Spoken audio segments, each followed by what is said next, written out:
আসসালামু আলাইকুম রহমতুল্লাহি ওয়া বারাকাতুহু। তিরমিজি শরীফের একটা হাদিসে মক্কায়ে মুকাররমার মর্যাদা সম্পর্কে বর্ণনা করা হয়েছে।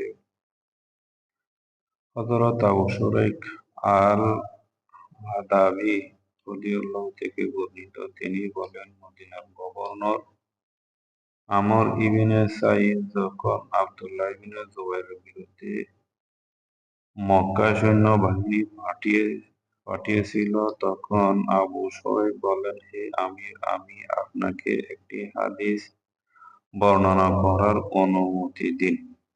রাসূল সাল্লাল্লাহু আলাইহি সাল্লাম হাদিসটি মক্কা বিজয়ের পরদিন বলেছিলেন। তখন তা আমার কান দুটি শুনে আমার হৃদয় সংরক্ষণ করেছিল। আমার চক্ষুদ্বয় দেখেছিল তিনি আল্লাহর প্রশংসা ও গুণগান করেন। এরপর আল্লাহ তাআলা মক্কাকে হারাম ঘোষণা করেছেন, কোনো মানুষ তাকে হারাম করেননি। তাই যে ব্যক্তি আল্লাহ ও আখিরাতের উপর ঈমান রাখে তার জন্য এখানে রক্তপাত করা বা এখানকার কোনো গাছ কাটা হালাল নয়। রাসূল সাল্লাল্লাহু আলাইহি ওয়াসাল্লাম কর্তৃক এখানে মক্কা বিজয়কালে যুদ্ধ করার অজুহাত তুলে কেউ যদি এখানে কোনরূপ যুদ্ধ অভিযান চালানোর সুযোগ খুঁজে, তাহলে তাকে বলে দিবে, আল্লাহ তাআলা কেবল রাসূল সাল্লাল্লাহু আলাইহি সাল্লামকে বিশেষ অনুমতি দিয়েছেন, তোমাকে অনুমতি দেননি। তিনি আমাকেও কেবল কিছুক্ষণের জন্য অনুমতি দিয়েছেন। অর্থাৎ আল্লাহ তাআলা রাসূল সাল্লাল্লাহু আলাইহি ওয়াসাল্লামকে কিছুক্ষণের জন্য অনুমতি দিয়েছেন।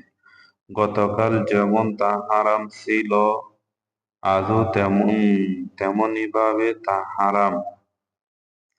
তোমরা উপস্থিত ব্যক্তি যেন এই কথা অনুপস্থিত ব্যক্তির কাছে পৌঁছে দেন। হযরত আবু শুরাইক রাদিয়াল্লাহু-কে জিজ্ঞাসা করল, আমর ইবনে সাদ তখন কি বলেছিল?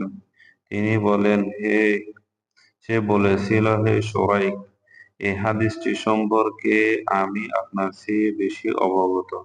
হারাম শরীফ কোনো গুনাহগার, পলাতক খুনী ও পলাতক অপরাধীকে আশ্রয় দেয় না। এই হাদিস থেকে আমরা মক্কায় মুকাররমার মর্যাদা উপলব্ধি করতে পারি। আল্লাহ তাআলা আমাদেরকে মক্কা শরীফ এর সম্মান বোঝার তৌফিক দান করুন। আমিন। আসসালামু আলাইকুম ওয়া রাহমাতুল্লাহ।